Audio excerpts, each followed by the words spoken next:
Good morning, my Empowered Empath Warriors. Welcome to the Self Empowered Empath Podcast. Okay, so I just wanted to briefly interject here and just say that this podcast is actually, it used to be in the Superconscious Success podcast, and I decided to create this as its own individual podcast to be able to help go with the brand of the Self Empowered Empath. And so that you'll know that the content that you receive in this particular podcast is going to be related to empaths. It's going to be related to narcissistic abuse and energy vampires and codependency and powering up as that empath you were designed to be.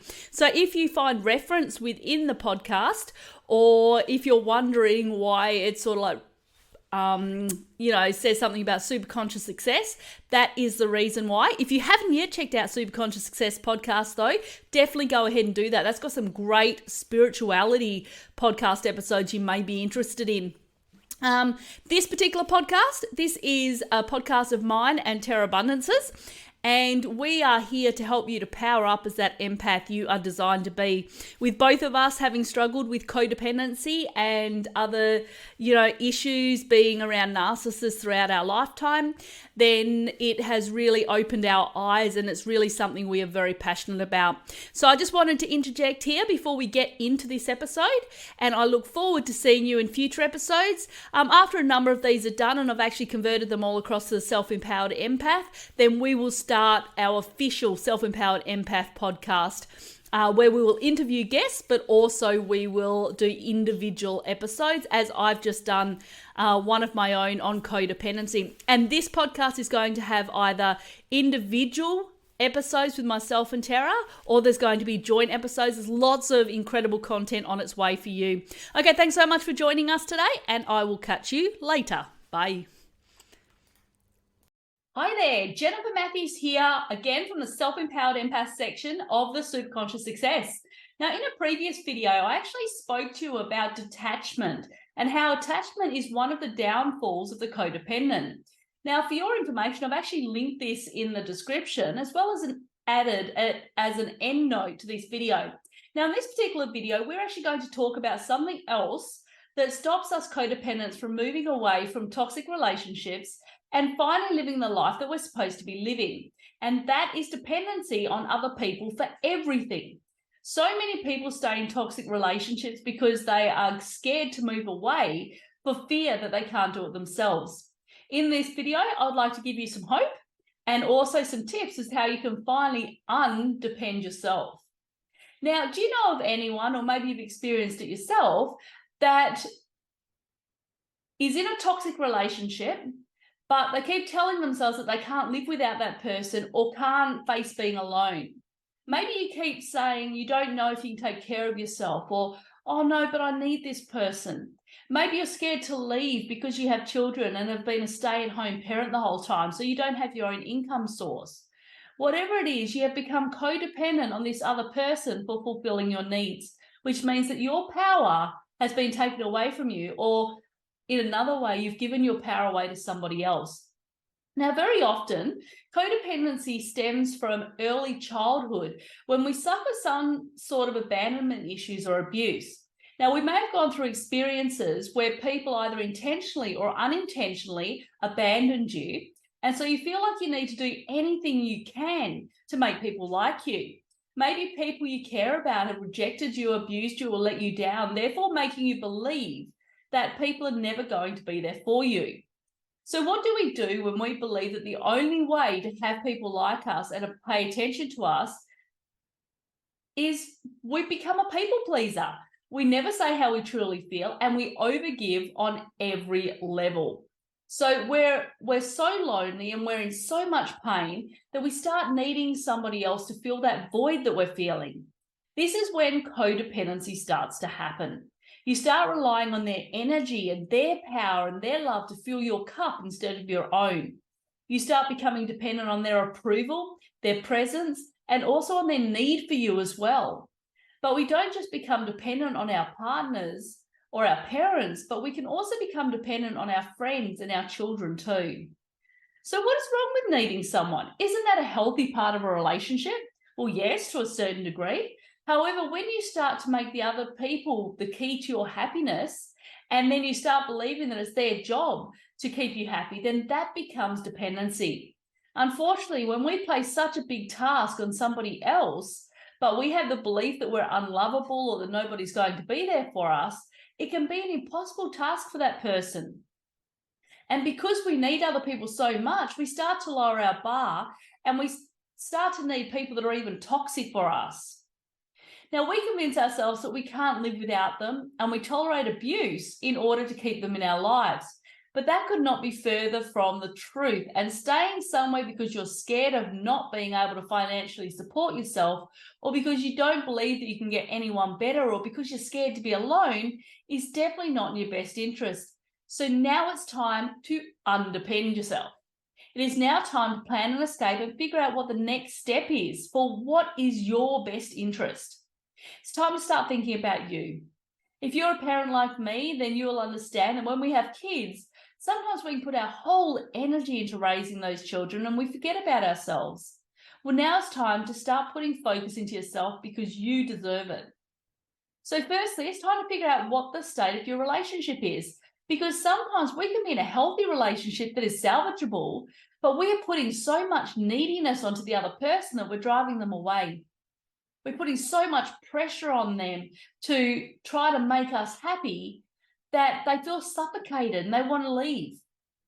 However, if your relationship is salvageable, then you need to really take action to show your partner that you're ready to put faith in yourself, give them a little space and breathing room, and finally become interdependent.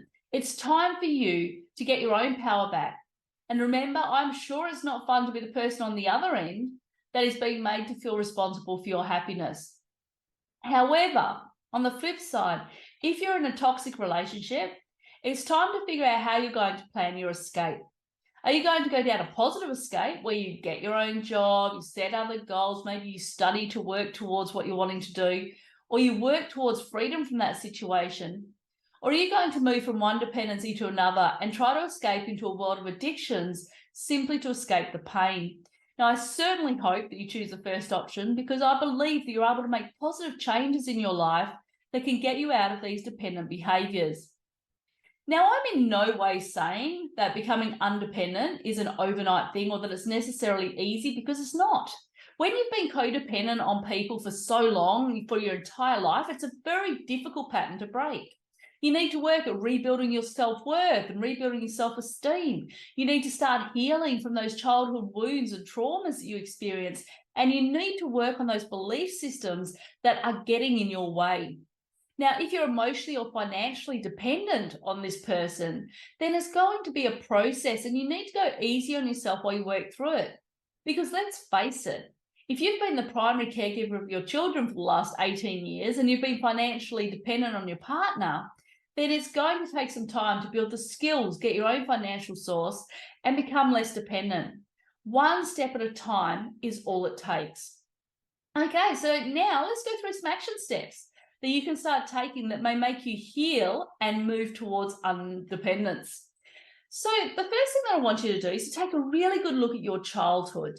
And as I said previously, a lot of this codependency actually stems from childhood. It stems from traumas and wounds that you may not even recognize. So it's really important for you to take a look at your childhood and figure out what events from those times might be affecting you right now. So it could be something really small, or it could be something that's a lot bigger. So for instance, something that's really, well, not necessarily small, but it's not what people would actually consider is, let's say that you come from a household and both parents are out working. So they're out working, trying to support the family, trying to do the best they can. They come home, they're tired, they're exhausted, they don't have much time for you. They make you make your own dinner, they make you clean the house or whatever it is, and then they go to bed. And so all of a sudden you're feeling abandoned. Now, they're unintentionally doing this because they feel like they're actually supporting the family, they're doing what they need to do.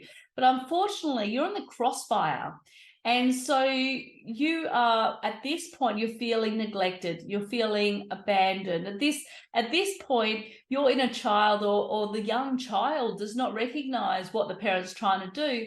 And instead, you've got those traumas and those wounds feeling like you're not good enough, feeling like you're not worthy enough to spend time with. Okay, but on the other side, there's examples where it was intentional. And for instance, was one or both of your parents alcoholics when you were growing up? Did you have to deal with either physical or emotional abuse because of it? Did this abuse cause you to feel unlovable or unworthy? This sort of trauma can block you from moving forwards. You may feel like you weren't able to get the love from your parents, and so you'll continue to attract alcoholics into your life in the hope that they will love you. Once you figure out this is the time that you need to grieve. So once we figure out what the reasoning is, it's time to grieve it and then get some perspective as to why it's happened. Realize that if you were raised by some alcoholics, that it's not your fault. They had a disease, they had an addiction, and they couldn't even love themselves, let alone love somebody else. And then put in perspective that your parents weren't like that because they didn't love you. They were like that because they were trying to support you. Once you gain perspective, then you can start the healing process. Now, once you've done that, it's time to work with your inner child. We need to nurture and cherish that frightened, vulnerable, needy child inside of you. Listen to that child that is scared, but don't allow it to make choices for you. Just acknowledge it and figure out what needs are not being met right now. Now, remember that because this happens when we're children, we need to recognize the emotions that were happening at that time that are holding us back. And we need to nourish it, and we need to let our inner child know it's okay. It's okay to feel like this. It's okay to move on. I'm here for you. I love you. It's important that we start to really nurture that child. Then one really, really important step is stop looking to other people for your happiness, because it's not their job to make you happy. It is your job to make you happy, and you have to find the happiness within. Because if you are looking for happiness outside of yourself, then you're never going to find it, because there is nobody that can force you to be happy. There's nobody that can 100% of the time act in a way that is going to make you happy. Because we have our own things going on, and there are going to be times that maybe our vibration's not super high. So we need to be able to find our own happiness. Stop looking to other people for approval, because the only person that you need approval and validation from is yourself. Figure out how you can find that internal peace and that tranquility, and how that you can develop that self-worth and self-esteem I was talking about. Once you've done that, it's time to start depending upon yourself. You may have been abandoned in your lifetime, but you don't need to abandon yourself and let yourself down. It's time to take care of yourself and trust that you will cope in any situation that is put before you. Yes, it can be difficult. Yes, you will need to make changes. There will have to be sacrifices. But once you actually start to power up, once you actually start to realize, I don't need to depend on somebody else. There are so many resources out there that you can go to if you really need help. But remember, it's a step-by-step process. It's not going to happen overnight. If you've been financially dependent on someone for years and years, you need to take the steps to get to a place where you're not financially dependent anymore. Go out and look for a job where you can support yourself and your kids. Go out and study so you can build the skills that you need to do it. Whatever it takes to get to that place that you can say, you can power up and you can say, the only person that I can depend upon is myself. Right? But let me say, there is one other.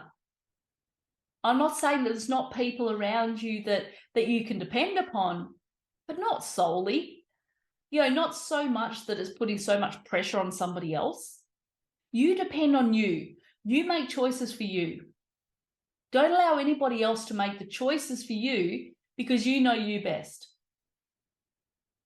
But at the same time, remember that aside from yourself, you can trust in Source. You can rely on Source with 100% accuracy. And if you have that trust and that faith, you'll know that Source is looking after you and watching over your life. And once I started to recognize this, I had no fear anymore.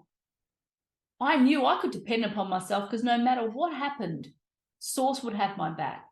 And no matter what happened, I would get the power from the higher realms. My higher self had my back.